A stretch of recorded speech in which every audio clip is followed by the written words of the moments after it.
Sa hirap ng buhay ngayon, bata pa lang si Kurt, natuto na siyang magbanat ng buto.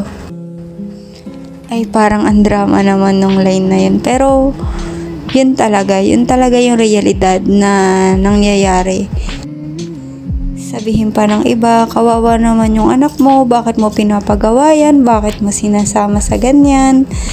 Hindi ba mas nakakaawa kung hindi ko siya tuturuan sa buhay? Ewan ko ba, si Kurt sobrang matured niyan talagang magkilos, magsalita, mga pananaw sa buhay. Minsan nga ako na pinapagalitan niyan eh.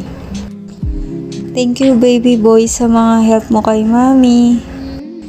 Basta ako, tsaka si daddy, magsisikap kami ng husto para matupad natin lahat ng pangarap natin.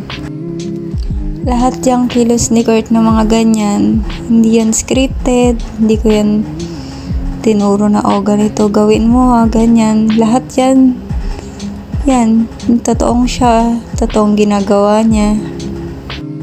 Mapag-obserba kasi yung bata na yan eh. Kung ano yung nakikita niya sa amin, ginagaya niya.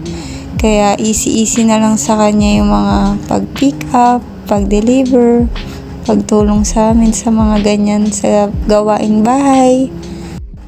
Huwag mo nga lang talagang gagalitin si Kurt dahil nakakatakot magalit yan. Tapos yung kapatid niya ayaw niyang papakilusin. Diyan lang daw sa e-trike, maghintay lang, umupo, huwag daw makulit. Siya lang daw gagawa, siya lang daw magtatrabaho.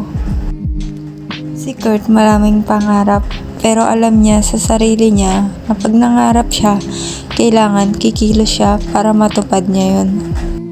At sobrang sarap po sa pakiramdam na maraming natutuwa kay Kurt at Ariana. Thank you po sa mga sumusuporta.